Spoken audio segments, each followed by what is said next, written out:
2018 में मैं वीडियो कार्य का प्रभारी था। उस समय समूह में काम का बोझ काफी ज्यादा था। कभी कभी एक ही समय कई वीडियो कार्य आ जाते और प्रोडक्शन के लिए सही लोगों की जरूरत होती। हर बार मैं सोचता कि काम कैसे बांटा जाए, पर जब मैं अपने साथी भाई बहनों को अपनी आवंटन योजना के बारे में बताता तो वे हमेशा मेरी योजना में कुछ जोड़ते और सुधार पेश करते। कभी कभी वे बताते कि मैं कहाँ ठीक नहीं सोच रहा, और जब वे बहुत सारे सुझाव देते तो मुझे थोड़ी शर्मिंदगी महसूस होती। जिस तरह से वे मेरी समस्याएं बताते उससे मुझे लगता कि मेरी कार्यक्षमता बहुत अच्छी नहीं है। मैं सोचता था कि टीम अगुवा के रूप में दूसरे मेरे बारे में क्या सोचते हैं। मेरे दो साथियों में से एक में उत्कृष्ट कार्यक्षमता थी, दूसरे के पास काफी पेशेवर अनुभव था और उसकी परमेश्वर में आस्था थी। दोनों समस्याओं पर काफी व्यापक रूप से विचार करते थे। मैं हमेशा सोचता, भले ही मैं कुछ समस्याएं देख पाऊं और मेरे पास कुछ अच्छे विचार और सुझाव हों, जब करने का समय आएगा तो हर कोई सोचेगा कि ये हम तीनों के बीच संयुक्त चर्चा का परिणाम है और मेरा योगदान नहीं दिखेगा। जैसे जैसे समय बीतेगा भाई बहनों को लग सकता है कि टीम अगुवा के रूप में कुछ वीडियो बनाने के अलावा समूह द्वारा किए गए काम में मेरा ज्यादा योगदान नहीं है। इस बारे में सोचकर मुझे बहुत बुरा लगा और मैं सोचने लगा, अगर मैं वो चीजें जो मेरे साथी नहीं कर सकते थोड़ा ज्यादा और बेहतर कर पाऊं तो क्या मेरी भूमिका और जाहिर नहीं होगी। मुझे पता था कि मेरे पेशेवर कौशल समूह में अच्छे थे और भाई बहनों के मुताबिक मेरा जीवन प्रवेश अच्छा था। तो मैंने सोचा कि अगर मैं भाई बहनों की हालत सुधारने में थोड़ा और समय दूं और अपना पेशेवर ज्ञान थोड़ा और साझा करूं तो भाई बहन मेरा आदर करेंगे। इसलिए चाहे उन्हें जरूरत होती या नहीं, समस्याएं होती या नहीं, मैं हमेशा उनकी हालत के बारे में पूछने और उनके साथ संगति करने चला जाता। मैं अक्सर तकनीकी जानकारी भी खोजता और उनसे साझा करने के लिए पेशेवर कौशल को संक्षिप्त करता। इससे मेरे वीडियो प्रोडक्शन के काम में देरी होती तो भी मैं ये चीजें करता। मुझे यह कीमत चुकाना वाजिब लगता था। चूंकि मेरे इरादे गलत थे इसलिए मैं चीजें ठीक से संभाल नहीं पाया। मेरे कार्य का असर तेजी से कम हुआ और हमेशा समस्याएं आती रहीं। एक बार मैंने एक बुनियादी गलती कर दी जो कोई नौसिखिया भी नहीं कर सकता, जिससे मुझे बहुत शर्मिंदगी महसूस हुई। मैंने सोचा, टीम अगुवा के रूप में मेरा ऐसी बुनियादी गलती करना हास्यास्पद है। अगर मैंने अपनी छवि को ठीक नहीं किया तो मैं टीम अगुवा के रूप में कैसे चल पाऊंगा। इसलिए उसके बाद तौहीन से बचने के लिए जब भी मुझे कोई कार्य मिलता मैं उसे आनंद फानन में भाई बहनों को सौंप देता और फिर अपने काम में डूब जाता। मैं समूह में कार्य की प्रगति के बारे में बिल्कुल ना पूछता, जिससे कई बार मैं समय पर काम की प्रगति ना जानने के कारण काम सौंपने में देरी कर बैठता। तो क्या तुमने जायज़ा लिया और इन सभी मुद्दों पर सोचा? मैं तब ज्यादा समझता नहीं था। जब ये चीजें हुई तो मैंने आत्मचिंतन भी नहीं किया। अ, काम की जरूरतों के कारण मैंने और मेरे साथियों ने टीम के कई नए सदस्यों को प्रशिक्षित किया। मैंने सोचा कि मेरे द्वारा प्रशिक्षित बहन ली की नींव ज्यादा मजबूत है और अगर मैं जल्दी से उसे विकसित कर पाऊं तो मैं साबित कर सकता हूं कि मेरी क्षमता अच्छी है। पर उसके साथ कुछ समय के वास्तविक संपर्क के बाद मैंने पाया कि उसकी क्षमता औसत और गति काफी धीमी है। फिर मैं उतना सचेत या विचारशील नहीं रहा जितना उसे सिखाते वक्त था। जब वह सवाल पूछती तो जैसे तैसे जवाब दे देता। जब कभी वो मेरे जवाब ना समझ पाती तो उसे समझाने में भी बहुत परेशानी होती। कुछ समय बीतने के बाद उसने ना केवल प्रगति नहीं की बल्कि प्रोडक्शन कार्य और मुश्किल हो गया। बाद में मेरी साथी ने बहन ली को मेरे साथ प्रशिक्षित करने का सुझाव दिया और फिर मैंने सोचा, अब तुम बस मेरी छवि पर हमला कर रही हो। मैं टीम अगुवा हूं, मुझे बहन ली को विकसित करने के लिए तुम्हारी मदद क्यों चाहिए होगी। इससे मैं पूरी तरह से अक्षम दिखूंगा, है ना। पर मुझे यह भी पता था कि मेरा प्रशिक्षण बेअसर है तो मैं उसे नकार नहीं सका। मुझे अनिच्छा से सहमत होना पड़ा। अपनी छवि बचाने के लिए मैं खुद को साबित करने के और मौके चाहता था। एक बार दूसरे समूह ने कुछ पेशेवर कठिनाइयों को लेकर मुझसे मदद मांगी। मैंने सोचा, बड़ी मुश्किल से मौका मिला है, अगर मैं ये समस्या सुलझा पाया तो भाई बहन निश्चित रूप से मेरा आदर करेंगे और मेरी प्रतिष्ठा अन्य समूहों में भी फैल सकती है। लेकिन जब मैंने वास्तव में स्थिति पर गौर किया तो मुझे पता चला कि समस्या से निपटने में बहुत समय और प्रयास लगेगा। उस समय मेरे अपने काम के दायरे में पहले ही बहुत सारी समस्याएं थीं जिन्हें हल करना था, और दूसरे समूह की समस्या इतनी ज़रूरी नहीं थी। मैंने सोचा कि मैं उनकी समस्या फिलहाल अलग रख देता हूँ। हाँ, सही है। लेकिन मुझे लगा कि यह मेरे लिए अपनी छवि बहाल करने का अच्छा मौका है। मैं इसे गवा नहीं सकता। मेरे साथी हमारे समूह में काम संभाल सकते हैं, वे मेरे बिना कर सकते हैं। ये सोचकर मैं पूरे आत्मविश्वास के साथ आगे बढ़ा। हम अपनी हैसियत बनाए रखने की कोशिश में बिना सिद्धांतों के काम करते हैं। सच है। मैं सोच रहा था कि दूसरों से अपना आदर कैसे करवाऊं, इसलिए समूह के काम पर मेरा बिल्कुल भी ध्यान नहीं था। इस कारण वीडियो निर्माण का काम बहुत धीमा हो गया था। साथ ही चूंकि मैंने कार्य गलत तरीके से बांटा था और कामों का ढेर लगा था, तो कार्य के प्रभाव में तेजी से गिरावट आई। एक निरीक्षक के रूप में मुझे नहीं पता था कि ये समस्याएं कैसे हल करूं, और मेरी हालत बद से बदतर होती गई। काम पूरे करने के लिए मैंने रोज ज्यादा समय तक काम किया, फिर भी मैंने अच्छे नतीजे नहीं दिए। पता चलने पर मेरा अगुआ यह कहते हुए मुझसे निपटा कि मैं हैसियत के पीछे दौड़ रहा हूं और विशिष्ट समस्याओं का समाधान नहीं कर रहा। इसके बाद हालांकि मैंने कुछ बाहरी बदलाव किए, लेकिन कभी खुद को जानने की कोशिश नहीं की, और जब चीजें हुई तो मैंने हमेशा हैसियत की रक्षा की। बाद में बहन ली का तबादला कर दिया गया क्योंकि वह स्वतंत्र रूप से वीडियो नहीं बनाती थी।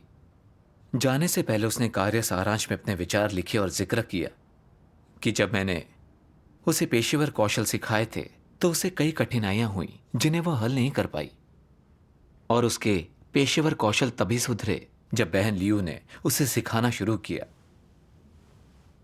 यह पढ़कर मुझे बहुत ही ज्यादा गुस्सा आया। मैंने सोचा, मेरे अगुआ और साथी उसे यह कहते देखेंगे तो क्या सोचेंगे? यही सोचेंगे कि मैं कुछ नहीं कर सकता। अपनी हैसियत और छवि बचाने के उपाय के रूप में मैं बहन ली की समस्याएं बताने अपने अगुआ और साथियों के पास गया। जानबूझकर उसकी क्षमता कम आंक की, बढ़ा चढ़ाकर बताया कि कैसे उसने अपने काम जैसे तैसे निपटाए और अक्सर बहस की, और उसकी मानवता की कमियों पर भरपूर जोर दिया। मुझे आश्चर्य हुआ जब मेरे अगुआ ने कहा, अगर ये सच है तो वह अपने वर्तमान सिंचन कार्य के लिए सही नहीं हो सकती। जब मैंने ये सुना तो मैं सन्न रह गया। मैंने कभी नहीं सोचा था कि मेरे शब्दों का नतीजा ये होगा। अगर मेरे कहने के कारण बहन ली ने वाकई अपना काम गंवा दिया तो यह बुराई करना होगा। सही है। तो क्या तुमने अपने अगुआ को चीज़ें स्पष्ट समझाई?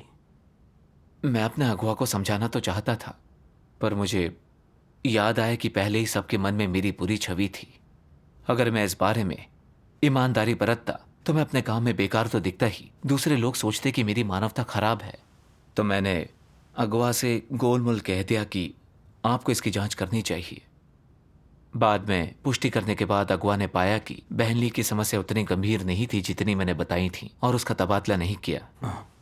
शुक्र है तुम्हारे अगुआ ने जांच की, नहीं तो बहन ली का नुकसान हो जाता। हाँ, मैं अभी पहले ऐसी ही स्थिति में रह चुका हूँ। अपने बचाव में बोलते हुए दूसरों के लिए हमारा मूल्यांकन वस्तुनिष्ठ नहीं होता, और चोट पहुंचाना आसान है। सही है। चूंकि मैं हैसियत के पीछे अड़ा था और भाई बहनों के मूल्यांकन के आधार पर बदलने से इनकार कर दिया, तब मेरे अगुआ ने कहा कि मैं अपने काम में गैर जिम्मेदार हूं, व्यवहारिक काम नहीं करता, केवल खुद को अच्छा दिखाने के लिए चीजें करता हूं, और इसलिए मुझे बर्खास्त कर दिया। मैं उस समय बहुत उलझन में था, मुझे इसका पता ही नहीं चला। मैं अपने काम में रोज इतना व्यस्त रहा और इसका नतीजा कुछ ऐसा रहा। मैंने सोचा, अगर भाई बहनों को मेरी बर्खास्तगी का कारण पता चला तो वे अवश्य कहेंगे कि मुझ में खराब मानवता है और मैं सत्य का अनुसरण नहीं करता। मैं भविष्य में उन सबका सामना कैसे करूंगा? ये सोचकर मुझे एक अकथनीय दुख महसूस हुआ। पर मुझे पता था चाहे जो हो, सबसे पहले मुझे आज्ञा पालन करना था। मैंने यह रास्ता अपनाया था और मैं किसी को दोष नहीं दे सकता था। उस दौरान मैं अपनी समस्याओं पर चिंतन करना चाहता था, तो मैंने परमेश्वर से प्रार्थना कर अपनी समस्याएं समझने में राह दिखाने को कहा। बाद में जो मैंने परमेश्वर के वचन खाए पिए, उससे ऐसा अंश पाया जिसने मेरी हालत बखूबी बताई। आइए इसका एक वीडियो देखते हैं। ठीक है। सर्वशक्तिमान परमेश्वर कहते हैं, मसीह विरोधी रोज केवल प्रतिष्ठा और हैसियत के लिए जीते हैं। वे केवल हैसियत के जाल में मौज मस्ती करने के लिए जीते हैं। वे बस इसी बारे में सोचते हैं। यहां तक कि जब वे कभी कभी कोई छोटा मोटा कष्ट उठाते हैं या कोई मामूली कीमत चुकाते हैं, तो वो भी हैसियत और प्रतिष्ठा प्राप्त करने के लिए होता है। हैसियत के पीछे दौड़ना, सत्ता धारण करना और एक आसान जीवन जीना वे प्रमुख चीजें हैं जिनके लिए मसीह विरोधी परमेश्वर पर विश्वास करने के बाद हमेशा योजना बनाते हैं और तब तक हार नहीं मानते जब तक कि वे अपने लक्ष्य प्राप्त नहीं कर लेते। अगर कभी उनके दुष्कर्म उजागर हो जाते हैं तो वे घबरा जाते हैं, मानो उन पर आकाश गिरने वाला हो। वे न तो खा पाते हैं न सो पाते हैं और बेहोशी की सी हालत में प्रतीत होते हैं, मानो अवसाद से ग्रस्त हों। जब लोग उनसे पूछते हैं कि क्या समस्या है, तो वे झूठ बोलते हुए कहते हैं, कल मैं इतना व्यस्त रहा कि पूरी रात सो नहीं पाया, इसलिए बहुत थक गया हूं। लेकिन वास्तव में इसमें से कुछ भी सच नहीं होता। वे ऐसा इसलिए महसूस करते हैं क्योंकि वे लगातार सोच रहे होते हैं, मेरे द्वारा किए गए बुरे काम उजागर हो गए हैं, तो मैं अपनी प्रतिष्ठा और हैसियत कैसे बहाल कर सकता हूं। वे लंबे समय तक समझ नहीं पाते कि क्या करें, इसलिए निराश रहते हैं। कभी कभी सूनी निगाहों से एक तरफ ताकते रहते हैं और कोई नहीं जानता कि वे क्या देख रहे हैं। यह समस्या उन्हें अपने दिमाग के घोड़े दौड़ाने पर मजबूर कर देती है। वे हर तरह का विचार मन में लाते हैं, न खाने की इच्छा होती है न पीने की। इसके बावजूद वे अभी भी कलीसिया के कार्य की परवाह करने का दिखावा करते हैं और लोगों से पूछते हैं, सुसमाचार का कार्य कैसा चल रहा है? इस महीने तुमने कितने लोग प्राप्त किए हैं? क्या हाल ही में भाई बहनों ने कोई जीवन प्रवेश प्राप्त किया है? क्या किसी ने कोई व्यवधान या गड़बड़ी पैदा की है? कभी कभी वे जानबूझकर कलीसिया के मामलों के बारे में पूछते हैं, लेकिन वे केवल दूसरों के सामने दिखावा कर रहे होते हैं। असल में तो वे ये सोच रहे होते हैं, मेरे बुरे काम उजागर हो गए हैं, मुझे क्या करना चाहिए? इसके परिणाम क्या होंगे? मैं ये स्थिति कैसे सुधार सकता हूं? वे कुछ नहीं कर सकते। मसीह विरोधियों के जीवन में आने वाली ये सबसे बड़ी समस्या होती है। जहां भी मसीह विरोधी मौजूद होते हैं, चाहे उनके प्रभाव का दायरा कुछ भी हो, चाहे वो कोई समूह हो या कोई कलीसिया, जब तक वे सत्ता में रहते हैं, परमेश्वर का कार्य और परमेश्वर की इच्छा वहां बाधित रहती है। परमेश्वर के घर की कार्य व्यवस्थाएं क्यों नहीं लागू की जा सकती? ये तथ्य कि ऐसा होता है, ये साबित करता है कि मसीह विरोधी कभी खुद को परमेश्वर के घर के कार्य में व्यस्त नहीं रखते और वे कभी परमेश्वर के घर की कार्य व्यवस्थाएं लागू नहीं करते। तो मसीह विरोधी पूरे दिन क्या करते हैं? वे प्रदर्शन और दिखावा करने में व्यस्त रहते हैं। वे केवल अपनी प्रसिद्धि, हितों और हैसियत से जुड़े काम करते हैं। वे दूसरों को धोखा देने, लोगों को अपनी ओर खींचने, एक स्वतंत्र राज्य स्थापित करने के लिए अपनी शक्ति सुदृढ़ करने में व्यस्त रहते हैं। वे केवल इस बात से चिंतित रहते हैं कि एक स्वतंत्र राज्य बनाने का उनका प्रयास सफल होता है या नहीं, और वे पूरी शक्ति प्राप्त कर परमेश्वर के चुने हुए और ज्यादा लोगों को नियंत्रित कर सकते हैं या नहीं। वे किसी और चीज की जरा भी परवाह नहीं करते। वे कलीसिया के कार्य या परमेश्वर के चुने हुए लोगों के जीवन प्रवेश से सरोकार नहीं रखते। इस बात की परवाह तो बिल्कुल नहीं करते कि परमेश्वर की इच्छा पूरी होती है या नहीं। वे केवल इस बात की चिंता करते हैं कि कब वे स्वतंत्र रूप से सत्ता धारण कर सकते हैं, परमेश्वर के चुने हुए लोगों को नियंत्रित कर सकते हैं और परमेश्वर के साथ बराबरी पर खड़े हो सकते हैं। मसीह विरोधियों की इच्छाएं और महत्वाकांक्षाएं वास्तव में बहुत बड़ी होती हैं।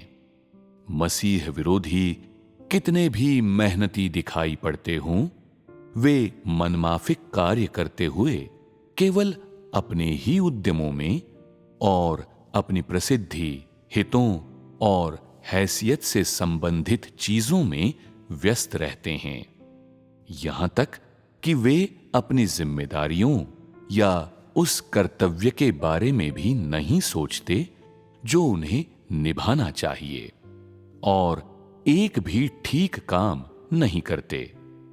मसीह विरोधी ठीक ऐसे ही होते हैं। आमीन। आमीन। ये वचन प्रकट करते हैं कि मसीह विरोधी सिर्फ हैसियत पर जीते हैं, व्यवहारिक कार्य नहीं करते। खासकर दूसरे उनकी असलियत ना जान पाएं, इसके लिए वे अपनी हैसियत बनाए रखने के लिए दिमाग दौड़ाते हैं। वे परमेश्वर के घर के काम में बाधा डालकर खुश होते हैं। सही है। मैंने टीम अगुवा बनने के बाद से अपने क्रियाकलापों पर विचार किया और देखा कि मेरा बर्ताव मसीह विरोधी जैसा ही था। जब मैंने देखा कि मेरे साथी मुद्दों को ज्यादा समझते हैं और हमेशा मेरे काम में कमियां ढूंढते हैं, तो मैं डर गया कि भाई बहन सोचेंगे कि मेरी क्षमता खराब है और मैं अपने काम में अक्षम हूं। इसलिए मैंने इज्जत बचाने के लिए हर उपलब्ध मौका पाने की भरसक कोशिश की। मैंने जानकारी व्यवस्थित करने में समय लगाया ताकि हर कोई देख सके कि मैं पेशेवर कौशल समझता हूं। मैंने अपने समूह में आवश्यक समस्याएं भी अलग रख दी जिन्हें हल करना जरूरी था, और दिखावे के लिए अपना समय दूसरे समूह की समस्या हल करने में लगाया। जब मैंने अपने वीडियो में कोई गलती की तो मुझे डर लगा कि भाई बहन कहेंगे कि मेरे कौशल खराब हैं, तो मैंने समूह का काम एक तरफ रख दिया और अपने प्रोडक्शन कार्यों में डूब गया और अपनी योग्यता साबित करने के लिए उन्हें अच्छी तरह करने की उम्मीद की। मैंने खुद को साबित करने के लिए दूसरों को विकसित करने का भी इस्तेमाल किया, और जब पाया कि बहन ली इतनी तेजी से नहीं बढ़ रही कि मैं अपनी क्षमताएं दिखा सकूं, तो मैं उसके प्रति उदासीन और लापरवाह हो गया, जिससे उसके लिए कौशलों में महारत पाना असंभव हो गया। मैंने सिर्फ प्रतिष्ठा और हैसियत के पीछे दौड़ने की चिंता की और वास्तविक कार्य ना कर वो किया जिससे मुझे फायदा हो। मैंने परमेश्वर के घर के कार्य में देरी की और उसे हानि पहुंचाई। मेरा बर्ताव बिल्कुल मसीह विरोधी जैसा था। हाँ। बहन ली को उसके काम से हटाए जाने के बाद भी मुझे कोई अपराध बोध नहीं हुआ, और चूंकि उसने मेरी कमियां और त्रुटियां बताई थीं, इसलिए अपनी प्रतिष्ठा और हैसियत बचाने के लिए उसका महत्व घटाकर और न्याय करके लगभग उसका काम छुड़वाकर खुद को सही ठहराने और बचाने की कोशिश की। इस समय मुझे आखिर एहसास हुआ कि मेरी प्रकृति बहुत शातिर, स्वार्थी और नीच है। परमेश्वर के घर के काम और बहन ली को हुए सभी नुकसानों के बारे में सोचकर मैंने खास तौर से दुखी महसूस किया। इन क्रियाकलापों ने परमेश्वर में मेरे विश्वास का मार्ग कलंकित कर दिया। बाद में अपराध कबूलने और पश्चाताप के लिए मैंने परमेश्वर से प्रार्थना की। एक दिन मैंने परमेश्वर के वचनों का एक अंश पढ़ा। इसे मैं पढ़कर सुनाता हूं। बढ़िया। परमेश्वर का लोगों से अपनी हैसियत और प्रतिष्ठा को अलग रखने को कहना उन्हें चुनने के अधिकार से वंचित करना नहीं है, बल्कि ये इस कारण से है कि रुतबे और प्रतिष्ठा के पीछे भागते हुए लोग कलीसिया के कार्य को नुकसान पहुंचाते हैं। वे भाई बहनों का जीवन में प्रवेश बाधित करते हैं, यहां तक कि उनका दूसरों के द्वारा परमेश्वर के वचनों को ठीक से खाने पीने, सत्य जानने और इस प्रकार उद्धार पाने पर भी प्रभाव पड़ता है। इससे भी अधिक गंभीर बात यह है कि जब लोग अपनी प्रतिष्ठा और रुतबे के पीछे भागते हैं तो इस प्रकार के सभी व्यवहार और कार्यों को परमेश्वर के कार्य की सामान्य प्रगति को नुकसान पहुंचाने और बाधित करने और उसके चुने हुए लोगों के बीच उसकी इच्छा के सामान्य क्रियान्वयन को रोकने के लिए शैतान का सहयोग करना कहलाता है। वे जानबूझकर परमेश्वर का विरोध करते हैं। यह लोगों की हैसियत और प्रतिष्ठा के पीछे भागने की प्रकृति है। अपने हितों के पीछे भागने वालों की समस्या है कि उनके लक्ष्य शैतानी होते हैं। वे ऐसे लक्ष्य हैं जो दुष्टतापूर्ण और अन्यायपूर्ण हैं। जब लोग प्रतिष्ठा और हैसियत जैसे व्यक्तिगत हितों के पीछे भागते हैं तो वे अनजाने ही शैतान का औजार बन जाते हैं। वे शैतान के लिए एक वाहक बन जाते हैं और तो और वे शैतान का मूर्त रूप बन जाते हैं। वे कलीसिया में एक नकारात्मक भूमिका निभाते हैं। कलीसिया के कार्य, कलीसियाई जीवन और परमेश्वर के चुने हुओं के अनुसरण पर सामान्य लक्ष्य पर उनका प्रभाव परेशान करने और बिगाड़ने वाला होता है। उनका नकारात्मक प्रभाव पड़ता है। आमीन। परमेश्वर के वचनों से मैंने जाना कि जब मैंने हैसियत और अपने निजी हितों की रक्षा की और इस गृह के कार्य की रक्षा नहीं की तो मैं शैतान के सेवक के रूप में परमेश्वर के घर का कार्य बाधित कर रहा था, जिससे परमेश्वर घृणा करता है। बिल्कुल। मुझे पता था कि मेरी कार्यक्षमता मेरे साथियों जितनी अच्छी नहीं है। अगर मैं अपनी प्रतिष्ठा छोड़कर विनम्रता पूर्वक उनसे सीख पाता और उनके साथ सहयोग कर पाता तो मैं अपने कौशल में कुछ प्रगति करता और सत्य के कुछ सिद्धांत समझ पाता। यह मेरे लिए अच्छी बात होती। सही है। लेकिन मैंने इस अवसर को ठीक से नहीं पहचाना। टीम अगवा के पद ने मेरा दिमाग पूरी तरह खराब कर दिया था। मैंने अपना समय कर्तव्य निभाने या कार्य में खपने में नहीं लगाया।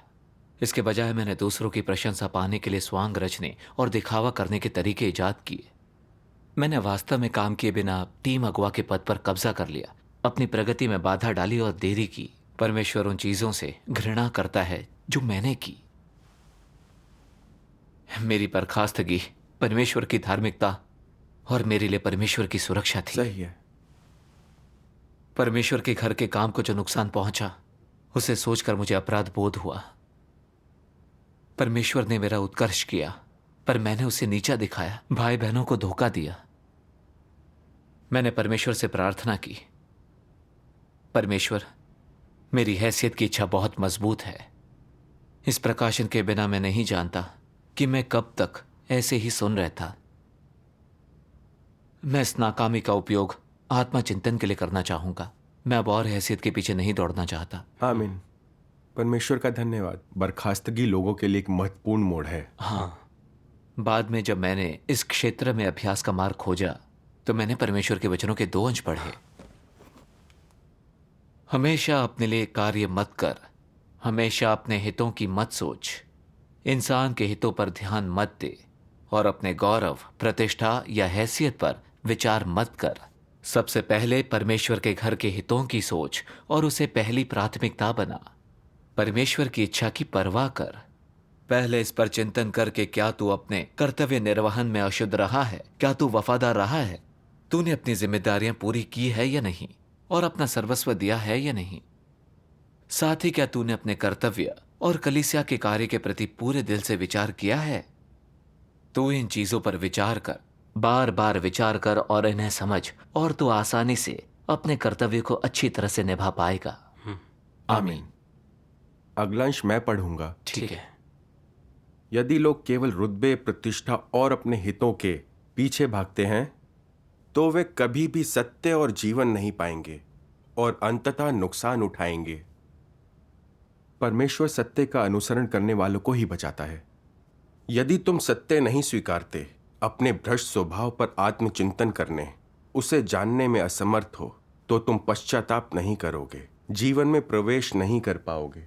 सत्य को स्वीकारना और स्वयं को जानना तुम्हारे जीवन के विकास और उद्धार का मार्ग है। यह तुम्हारे लिए अवसर है कि तुम परमेश्वर के सामने आकर उसकी जांच को स्वीकार करो, उसके न्याय और ताड़ना को स्वीकार करो, जीवन और सत्य को प्राप्त करो।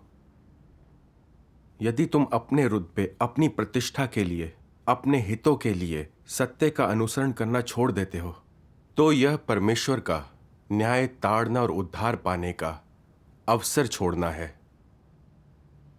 तुम रुतबा, प्रतिष्ठा और अपने हित को चुनते हो, लेकिन तुम सत्य का त्याग कर देते हो, जीवन खो देते हो और बचाए जाने का मौका गवा देते हो। किसमें अधिक सार्थकता है? यदि तुम अपने हित चुनकर सत्य छोड़ देते हो, तो क्या तुम मूर्ख नहीं हो? सीधे शब्दों में कहें तो यह एक छोटे से फायदे के लिए बहुत बड़ा नुकसान है। प्रतिष्ठा, रुतबा, धन और हित सब अस्थायी हैं, ये सब अल्पकालिक हैं, जबकि सत्य और जीवन शाश्वत और अपरिवर्तनीय है। यदि लोग रुतबे और प्रतिष्ठा के पीछे दौड़ाने वाला अपना भ्रष्ट स्वभाव दूर कर लें, तो वे उद्धार पाने की आशा कर सकते हैं। इसके अलावा लोगों द्वारा प्राप्त सत्य शाश्वत होता है। शैतान उनसे यह छीन नहीं सकता, ना ही कोई और उनसे यह छीन सकता है। तुमने अपने हितों का त्याग कर दिया, लेकिन तुमने सत्य और उद्धार प्राप्त कर लिया। ये तुम्हारे अपने परिणाम हैं, इन्हें तुमने अपने लिए प्राप्त किया है। अगर लोग सत्य पर अमल करने का चुनाव करते हैं, तो वे अपने हितों को गवा देने के बावजूद परमेश्वर का उद्धार और शाश्वत जीवन हासिल कर रहे होते हैं। वे सबसे ज्यादा बुद्धिमान लोग हैं। अगर लोग सत्य की कीमत पर लाभान्वित होते हैं, तो वे जीवन और परमेश्वर के उद्धार को गवा देते हैं। वे सबसे ज्यादा बेवकूफ लोग हैं। आमीन। परमेश्वर के वचनों ने मुझे समझाया कि अपने कर्तव्य में हमें अपने गलत इरादे छोड़ देने चाहिए। अपनी प्रतिष्ठा और हैसियत के बजाय हमें परमेश्वर के घर के हित पहले रखने चाहिए। हाँ, केवल ऐसा अभ्यास ही परमेश्वर की इच्छा के अनुरूप है और जमीर और तर्क वाले व्यक्ति को यही करना चाहिए। आमीन। इसे पहचान कर मैंने अपना देह सुख त्याग दिया, प्रतिष्ठा और हैसियत पर ध्यान न देकर अपने कर्तव्य पर ध्यान केंद्रित किया। अपने प्रोडक्शन कार्य पूरे करने के अलावा मैंने अपने और दूसरों के काम में बार बार होने वाली समस्याएं और भटकाव भी लिखे। चर्चा और समाधान के लिए उन्हें टीम के अगुवाओं और भाई बहनों के सामने रखा। ऐसे अभ्यास से सभी को लाभ हुआ और मैं अपने पेशेवर कौशलों में प्रगति कर पाया। परमेश्वर का धन्यवाद। यह नतीजा देख मैं परमेश्वर का बहुत आभारी था। ये सभी का एक दिल और एक दिमाग से अपने कर्तव्य निभाने का नतीजा था। सही है। अतीत में मैंने हमेशा अपनी प्रतिष्ठा और हैसियत बचाने की कोशिश की। मैंने हमेशा अपने कर्तव्य में दिखावा करने के लिए चीजें की। मैंने कोई व्यवहारिक समस्या हल नहीं की और अपने पीछे सिर्फ अपराध ही छोड़े। पर जब मैंने अपनी प्रतिष्ठा के बारे में सोचना बंद कर दिया और इसके बजाय जब मैंने काम में कमियां और गलतियां खोजने की पहल की, तो भाई बहनों ने न केवल मेरा अनादर नहीं किया, बल्कि उन्होंने मेरे साथ चर्चा की और समन्वय किया और हमें अपना कर्तव्य निभाने का बेहतर तरीका मिला। परमेश्वर का धन्यवाद।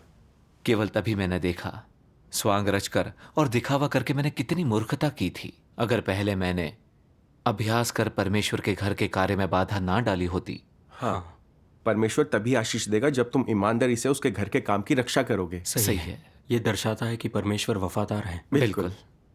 बाद में मेरे अगुआ ने मुझे नए लोगों का सिंचन करने को कहा। उसने बताया नए लोगों में परमेश्वर में विश्वास की नींव नहीं होती, इसलिए वे कमजोर हो गए और कठिनाइयां होने से उन्होंने सभाओं में आना बंद कर दिया। इसलिए उन्हें सिंचन की जरूरत थी। हालांकि मैं जानता था कि यह काम बहुत महत्वपूर्ण है, फिर भी मैं थोड़ा अनिच्छुक था। नए लोगों का सिंचन अच्छी बात है। क्या तुम्हें कोई खास चिंता थी? ज्यादातर यह कि यह अंशकालिक काम था, तो मैं कितना भी अच्छा करूं, हमारे समूह में किसी को पता नहीं चलेगा। मैंने सोचा कि मैं अपने काम में ज्यादा समय दे सकता हूं। मैं अपना खाली समय अपनी पेशेवर तकनीकें सुधारने में लगा सकता था। यदि मैं अपने कार्य में कारगर हो जाता तो सभी भाई बहन मेरा आदर करते। इसलिए मैं नए लोगों के सिंचन पर ज्यादा मेहनत नहीं करना चाहता था। लेकिन अगले कुछ दिनों में मुझे लगा कि मेरी अवस्था थोड़ी खराब है। इसलिए मैंने खुलकर भाई बहनों के साथ संगति की और तब मुझे लगा कि मैं अभी भी प्रतिष्ठा और हैसियत के पीछे दौड़ रहा हूं। बाद में मैंने परमेश्वर के वचनों में पढ़ा, हालांकि ज्यादातर लोग कहते हैं स्वेच्छा से सत्य का अनुसरण करते हैं, लेकिन जब उसे अमल में लाने या उसके लिए कीमत चुकाने की बात आती है तो कुछ लोग बस हार मान लेते हैं। यह सार में विश्वासघात करना है। जितना ज्यादा कोई क्षण महत्वपूर्ण हो, उतनी ही तुम्हें दैहिक रुचियां छोड़ना, घमंड और अभिमान त्यागना चाहिए। अगर तुम ऐसा करने में असमर्थ हो तो तुम सत्य प्राप्त नहीं कर सकते, और यह दर्शाता है कि तुम परमेश्वर की आज्ञा नहीं मानते। कोई पल जितना संकटकालीन हो, अगर उसी के अनुसार लोग समर्पण करने में सक्षम हो और अपने स्वार्थ, मिथ्याभिमान और दंभ को त्याग सकें तथा अपने कर्तव्यों को उचित रूप से पूरा कर सकें, केवल तभी वे परमेश्वर द्वारा याद किए जाएंगे। वे सभी अच्छे कर्म हैं, चाहे लोग कोई भी कर्तव्य निभाएं या कुछ भी करें। ज्यादा महत्वपूर्ण क्या है, उनका मिथ्याभिमान और दंभ या परमेश्वर की महिमा? लोगों को किसे चुनना चाहिए? परमेश्वर की महिमा। तुम्हारे लिए सबसे ज्यादा महत्वपूर्ण क्या है, तुम्हारे दायित्व या तुम्हारे स्वार्थ? तुम्हारे दायित्वों को पूरा करना महत्वपूर्ण है और तुम उनके प्रति कर्तव्यबद्ध हो। आमीन। आमीन। परमेश्वर के वचन पढ़ने के बाद मैंने स्पष्ट रूप से देखा कि चाहे मेरा आदर किया जाए या नहीं, यह मेरा कर्तव्य है, यानी यह मेरी जिम्मेदारी और परमेश्वर की ओर से आदेश है। सही है। मुझे इसे स्वीकार करना था और ईमानदारी से लेना था। हाँ मैं अब अपनी प्रतिष्ठा और हैसियत का हिसाब किताब नहीं रख सकता था। हाँ सिंचन के काम के लिए कर्मियों की जरूरत थी, और अगर मैं ये कर्तव्य इसलिए नहीं करना चाहता कि इसमें दिखावे का मौका नहीं है, तो यह अनैतिक और अनुचित होगा। उसी शाम मैंने परमेश्वर के वचनों का एक भजन सुना। इसके बोल थे, परमेश्वर हर मनुष्य के प्रेम को संजोता है, उससे प्रेम करने वालों पर उसका और भी आशीष होता है। क्योंकि मनुष्य का प्रेम पाना बहुत कठिन होता है, वो बहुत थोड़ा। आमीन। उस समय मैं बहुत द्रवित हुआ। जितनी ज्यादा परमेश्वर के घर के कार्य की रक्षा की जरूरत है, उतनी ही ज्यादा मुझे अपनी जिम्मेदारी निभानी चाहिए।